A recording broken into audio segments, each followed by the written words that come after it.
کسی کام کاج میں انسان لگا رہتا ہے تو وقت کیسے گزر جاتا پتہ نہیں چلتا، لیکن یوں ہی انسان بیٹھے کسی چیز کے انتظام کرتا ہے تو اس کے دن کو گزرنا بڑا مشکل ہوتا ہے۔ اسی کیفیات کو بیان کیا گیا کہ قیامت کے دن 1000 سال کے برابر بھی ہے اور 50,000 سال کے برابر بھی ہے۔ کسی کو اندازہ ہوگا 1000 سال کے برابر ایک دن ہے اور کسی کو ایسا لگے گا کہ 50,000 سال کے برابر ایک دن۔ فَاصْبِرْ صَبْرًا جَمِيلًا، اے نبی صبر جمیل کیجیے، مکمل صبر کیجیے اور پورا صبر کیجیے۔ اس بات کے بیان کرنے کے بعد اگر مخالفت آپ کی ہو رہی ہے تب بھی صبر کیجیے۔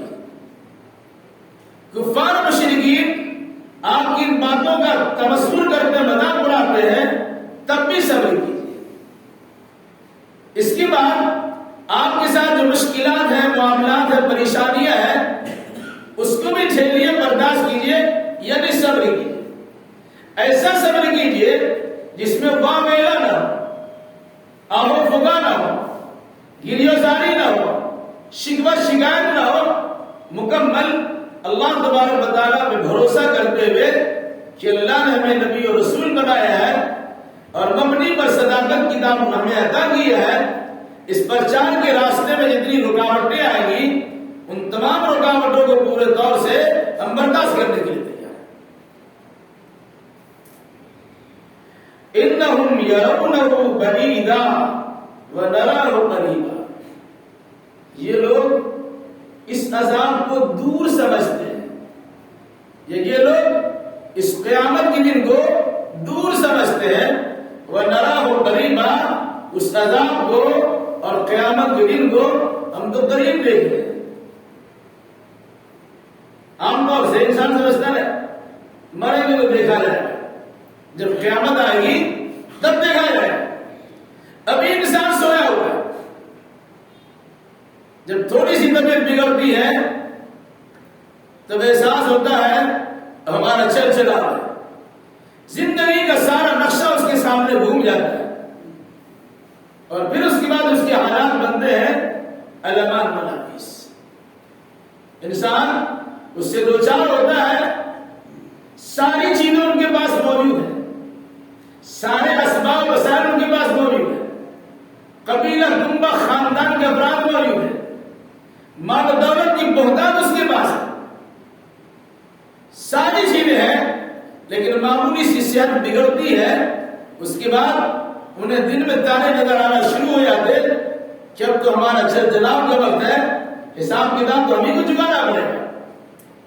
اس گھڑی کو انسان دنیاوی الجھنوں میں مشغول ہونے کے نتیجے میں ایسا سمجھتا ہے کہ ابھی بہت دن ہے، ابھی تو جوانی ہے، بڑھاپا آئے گا، پھر موت ہوگی، پھر دیکھا جائے گا۔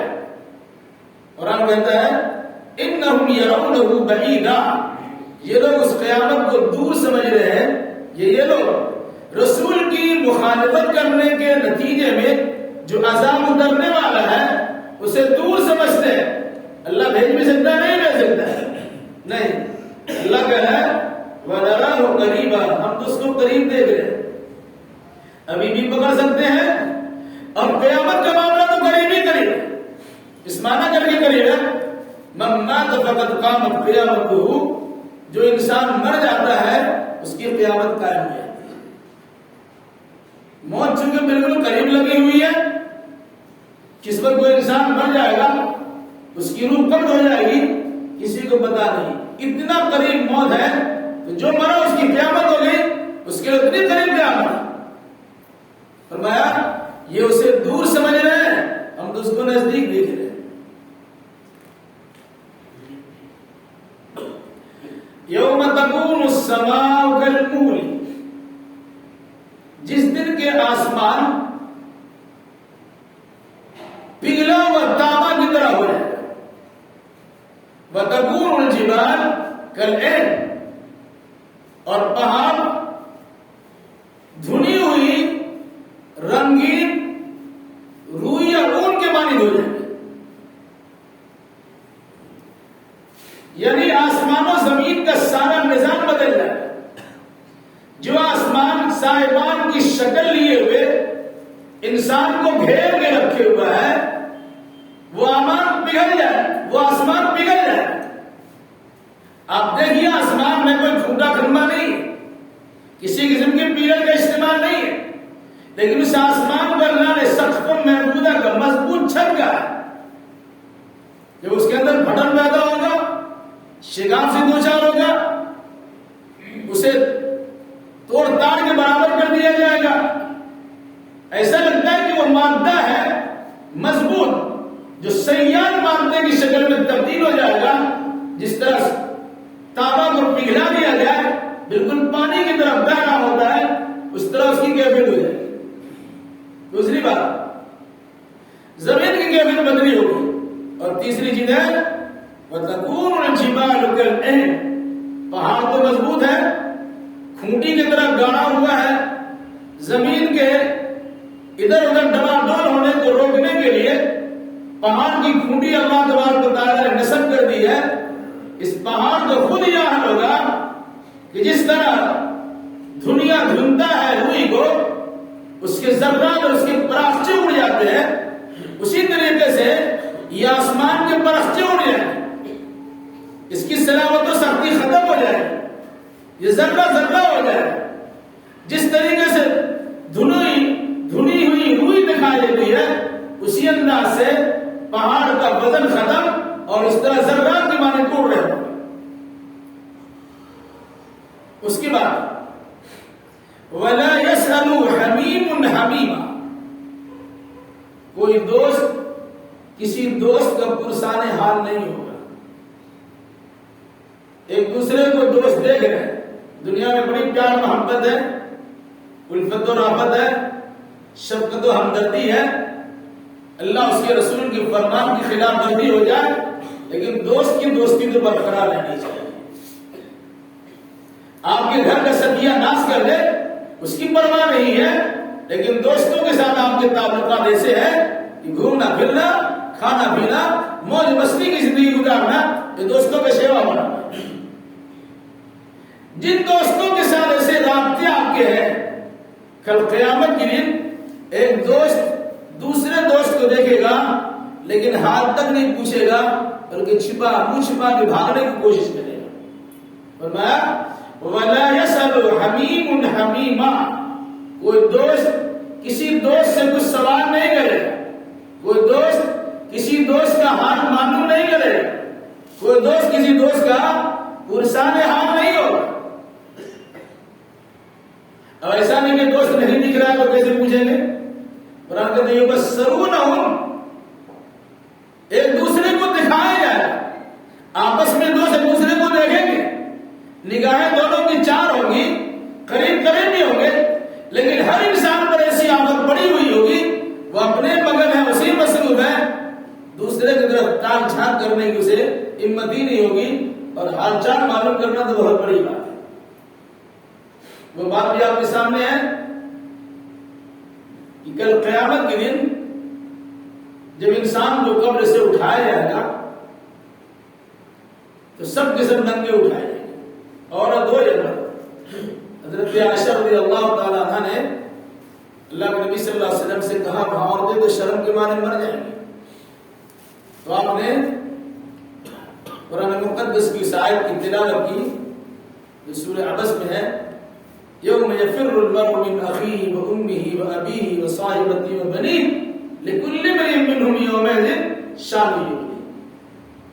جس دن ہر انسان ایک دوسرے سے مانگے گا، بھائی سے مانگے گا، ماں سے مانگے گا، باپ سے مانگے گا، بہن سے مانگے گا، بیوی سے مانگے گا، رشتہ داروں سے مانگے گا. کیوں؟ لکل امرئ منہم یومئذ شأن یغنیہ. اس دن ہر انسان کی ایک ایسی حالت ہوگی جو اسی میں الجھا ہوا، کسی کو دیکھنے کی ضرورت ہی نہیں ہوگی کون ننگا ہے کون دھڑکا ہے، وہ کس طرح کی حالت میں سب کو اپنی پڑی ہوئی. جہاں اسی انداز کی بات کہی گئی وَلَا يَسْأَلُ حَمِيمٌ حَمِيمًا يُبَصِّرُونَهُمْ، کوئی دوست کسی دوست کا پرسان حال نہیں ہوگا حالانکہ وہ ایک دوسرے کو دکھایا جائے گا، یا ایک دوسرے کو دیکھ رہے ہوں گے۔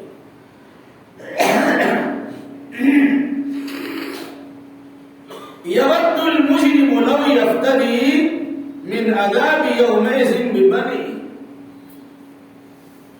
اب قیامت کے میدان میں، قیامت کے دن سب کھا لے، جو حالات وہاں دیکھیں گے، جو پریشانیاں ان کے سامنے ہوں گی، وہ سوچے گا کہ اپنے تمام تر رشتہ داروں کو اللہ کی بارگاہ میں مجرم قرار دے کر کے بطور فدیہ کے دے دے، اے اللہ سب کو پکڑ لے، ہم کو چھوڑ دے۔ کیسے؟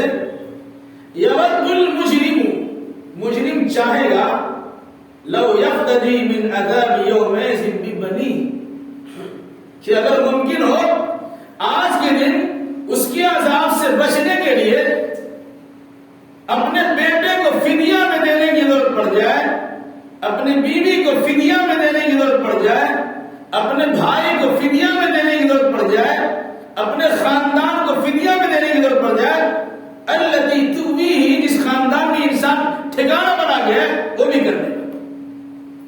میں سوچتا نا اس کو پکڑ لے، ہم کو چھوڑ دے۔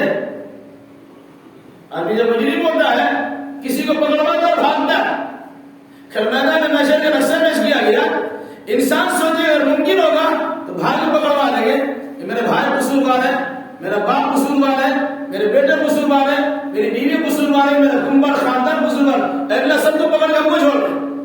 ایسا ہو جائے گا؟ قرآن کہتا ہے ہر مجرم یہی چاہے گا کہ اگر فدیہ دے کر چھوٹنے کی نوبت آئے تو اپنے بھائی کو، اپنے بیٹے کو، اپنی بیوی کو، اپنے بھائی کو، اپنے خاندان کو، جس خاندان میں انسان ٹھکانہ بنا کے رکھے ہوا، مکان بنا کے رکھے ہوا، پوزیشن بنا کے رکھے ہوا، سب کو دے دے اور اپنے آپ کو چھوڑوا دے۔ اور اسی پر بس نہیں، وَمَنْ فِي الْأَرْضِ جَمِيعًا، اور جو بھی زمین پر ہے، روئے زمین پر ہے، سب کو اللہ کی بارگاہ میں حاضر کر دے، اللہ سب کو پکڑ کے ہم کو چھوڑ۔ یہ انسان کی تمنا بدلائے گی، کیونکہ اس عذاب کو دیکھنے کے بعد میں جہنم کو تو پیٹ بھرنا ہے، تو سب چلا جائے، انہی لوگوں سے پیٹ بھر جائے، ہم کو بچا لیا جائے۔ یہ انسان کی چاہت ہوگی، کیا ان کے چاہنے سے ایسا ہو جائے گا؟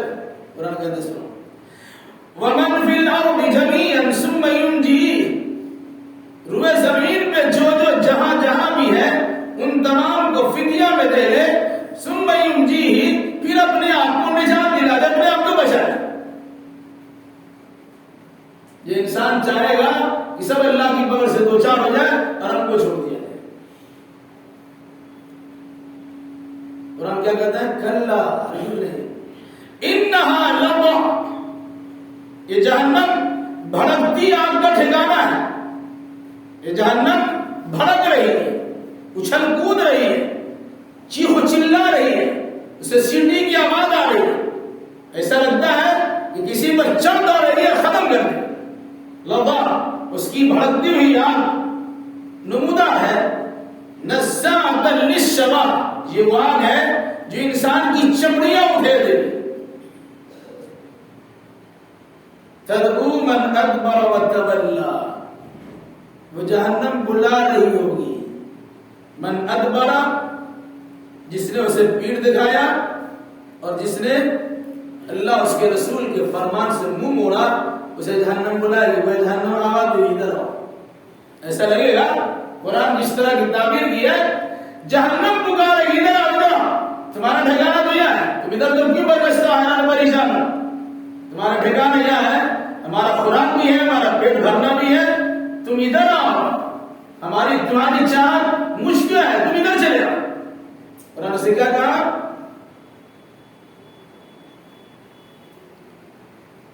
کلا، ہرگز نہیں، انہا لظیٰ، انسان کا جو نظریہ عقیدہ جہنم کے بارے میں ہے، کیا وہ تمہارا عقیدہ نظریہ ٹھیک نہیں ہے؟ جہنم کوئی اچھی جگہ نہیں ہے، وہ بھڑکتی ہوئی آگ کا مجموعہ ہے، انہا لظیٰ، جہنم بھڑک رہی ہے، نزاعۃ للشویٰ، جو ڈالا جائے گا اس کی چمڑیاں ادھر جائیں گی. تکلیف انسان کو چمڑی میں ہوتی ہے، گوشت میں نہیں ہوتی. اس لیے قرآن نے کہا کلما نضجت جلودہم بدلنا جلودا غیرہم لیذوقوا العذاب. انسان کو جب جہنم میں ڈالا جائے گا فوراً اس کی چمڑیاں سکڑ جائیں گی، پھر دوبارہ ڈالا جائے گا، پھر چمڑیاں پک جائیں گی. اس طرح پکایا جاتا چمڑا کو، پھر اسی طرح اس کی قیمت ہوگی. چمڑیاں اتر جا رہی ہے، پھر ادھر سے چڑھائی جا رہی ہے، ادھر سے اترتی جا رہی ہے، ادھر سے چڑھائی مستقل. کلما نضجت، جب جب چمڑیاں پک جائیں گی تب تک اللہ تبارک و تعالیٰ اس کی جگہ پہ دوسری چمڑی چڑھاتا ہے. پھر اسی پر بس نہیں ہے، جہنم کی آگ کا تذکرہ کرتے ہوئے انہوں نے کہا تطلی علی الافئدہ. یہ جہنم کی آگ انسان کے دل کو جھانک رہی ہوگی. بظاہر انسان بڑا اچھا ہے، لیکن انسان کے دل پر جہنم کی نگاہ، کس جذبے کس ارادے سے کون سا کام اس نے کیا ہے وہ جہنم میں تو آ رہا ہے. اب جہنم میں آئے گا، اس کو کیسی سزا ملنی چاہیے وہ اللہ تبارک و تعالیٰ جہنم کو طاقت دے گا، پاور دے گا کہ انسان کے دلوں کو جھانکے، اس کے جذبات کو جھانکے، اس کے بدترین ارادوں کو جھانکے، ان کی خرابی کو دیکھے وہ کتنا بڑا جرم کیا اور کس حد تک اس کا جرم کیا ہے، اسی انداز کو سزا ملنی چاہیے. یہاں اللہ نے کہا تدعو من ادبر وتولی، یہ جہنم بلائے گی کس کو؟ من ادبر، جس نے اللہ اس کے رسول کو پیٹ دکھا دیا، وتولی، جس نے اللہ اس کے رسول سے منہ موڑ لیا.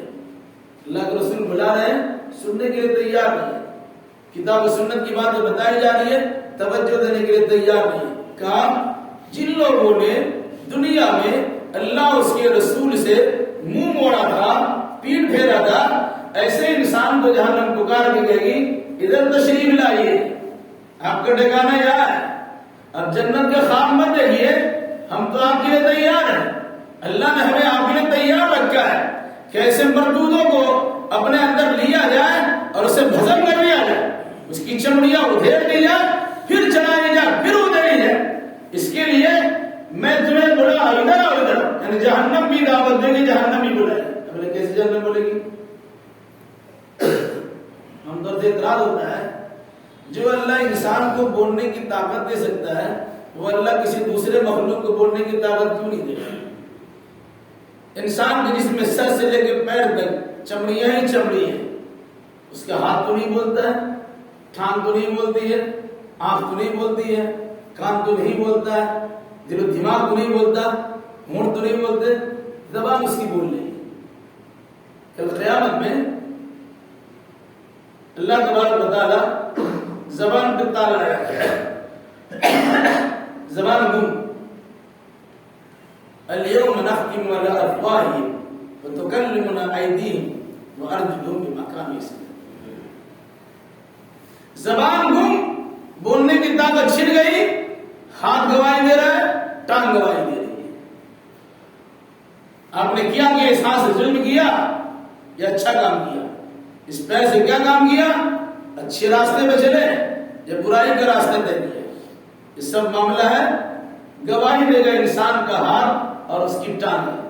بلکہ قرآن نے یہ بھی کہا کہ انسان اپنے جسم کے حصے سے پوچھے گا لما شہدتم علینا، ہمارے خلاف تم گواہی کیوں دے رہے ہو؟ پہلے ہاتھ اور پاؤں بول رہا ہے،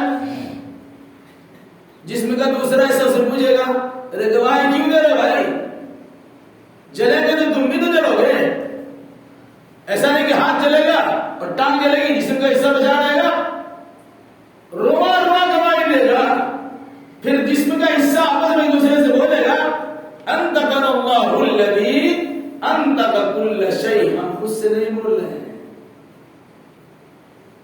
جس اللہ نے ہر چیز کو بولنے کی طاقت دی ہے وہی اللہ ہم سے بلوا رہا ہے. پھر انسان کو بولنے کی طاقت زبان سے دیا تھا، آج اللہ تبارک و تعالیٰ زبان پر تالا لگا دیا، ہاتھ پیر اور ان کی چمڑیوں سے بلوا رہا ہے. تو اللہ تبارک و تعالیٰ کے اختیار میں ہے، جس سے چاہے آواز کروا ہے. تدعو من ادبر وتولی، وجمع فأوعى، اس نے جمع کیا اور سینت سینت کے گن گن کے رکھا۔ جہنم کس کے لیے ہے؟ اس کا تذکرہ، جس نے مال جمع کیا اور پہوانوں سے رکھا۔ جس نے مال جمع کیا اسے اللہ کی راہ میں خرچ نہیں کیا، جس نے گن گن کے رکھا، بخارت اور کنجوسی سے کام لیا، مکھی چوسی کا عمل دکھلا ہے، تو کہا یہ انسان مال کی محبت میں دنیا میں اندھا بنا ہوا تھا اور مال کی چاہت اپنے دل و دماغ میں اس طرح بسا کر رکھا تھا کہ کوئی انسان وہاں ترس رہا ہے، کوئی انسان مر رہا ہے، اس کے بعد دوا کے پیسے نہیں ہے، بچے بلک رہے ہیں، ضرورت مند اپنی ضرورتوں کا شکوہ ان کے سامنے کر رہا ہے، لیکن ان کے کان پر جوئی تک نہیں رہی، وہ گن رہا ہے، جمع کر کے سین سین کے رکھ رہا ہے، اس کی سزا کیا ہوگی؟ جہنم کی طرف۔ تو مال تمہارا کہاں ہے؟ کچھ تمہارا کمانے والا ہے؟ جس مال کا زکات نہیں دیا سونے چاندی کی شکل میں، اگر وہ چیز وہاں لائے قرآن کیا کہتا ہے؟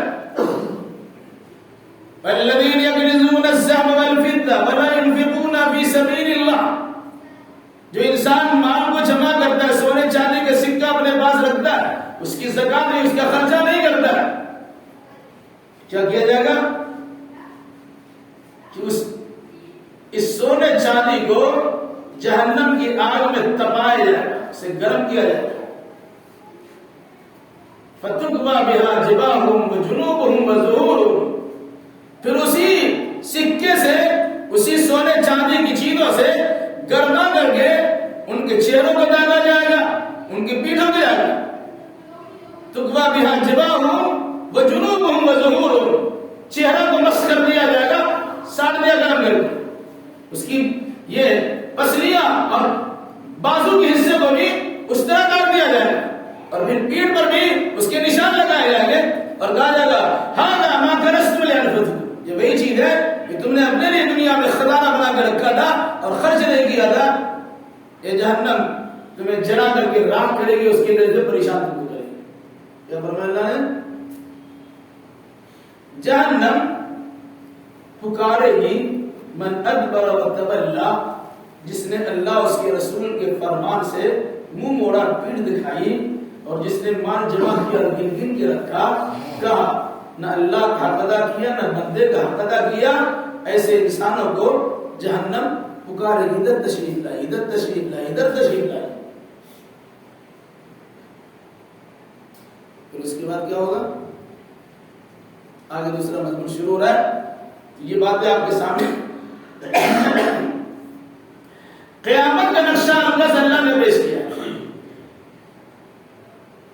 آسمان و زمین کا نظام بدل جائے گا، دوست احباب جس کے لیے انسان ماں باپ کو چھوڑ دیتا ہے، وہ دوستی اور دوستانے بھی ختم ہو جائیں گے۔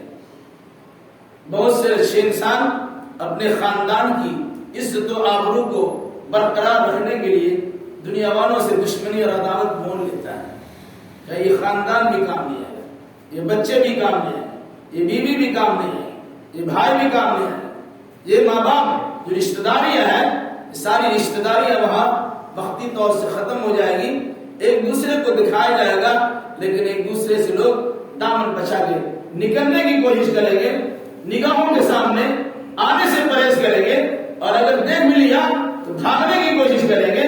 کوئی کسی کا پرسان حال نہیں ہوگا، کہ ہر انسان اپنی اپنی پریشانی سے دوچار ہوگا، اور پریشانیاں ان کے سامنے ایسی ہوگی کسی دوسرے کی جانب تاک جھانک کرنے کی سے جرأت ہی نہیں ہو سکتی۔ اس لحاظ سے اللہ نے کیا کہا کہ انسان وقتی طور سے سوچے گا، ایسا تو ہوگا نہیں، کاش کی یہ چیزیں میرے قبضے میں ہوتی، ہم ان تمام کو جہنم میں ڈھکیل دیتے اور اپنے آپ کو بچا لیتے۔ کیا کسی کے سوچنے سے ایسا ہو جائے گا؟ کچھ نہیں۔ جو جہنم کے لائق ہے وہ جہنم میں جائے گا، جو جہنم سے محفوظ رہنے کے لائق ہے اسے جہنم سے محفوظ ہی رکھا جائے گا۔ انسان اگر سوچتا یہ ہے کہ میں اللہ اس کے رسول کے فرمان کی خلاف ورزی کر کے آخرت کی سرخروئی حاصل کر لے تو یہ مہان چیز ہے۔ سوچتا ہے کوئی انسان مال دولت کا انبار لگا لے اور اس کے حقوق کی اس کے ذریعے سے حقوق کی ادائیگی نہ کرے تو وہ انسان یہ سوچ لے کہ ہم جہنم میں جانے ہی والے ہیں. اگر ہم نہیں بھی جانا چاہیں گے تو جہنم کی یاد ہمیں کھوج لے گی, ہمیں آواز دے گی, ہمیں بلائے گی, اور اس کے بلانے پر ہم کو لبیک کہنا ہی پڑے گا. اور اگر نہیں ہے تو فرشتے گھسیٹ کے منہ کے بل ہمیں جہنم میں ڈالیں گے. اللہ تعالیٰ سے دعا کیجیے الہی ہم جملہ مسلمانوں کتاب اللہ اور سنت رسول اللہ کی روشنی میں خود اعمال بجانا کی توفیق بنا مت فرمائے. قول قولی هذا واستغفر الله لي ولكم ولسائر المسلمين واخر دعوانا ان الحمد لله رب العالمين.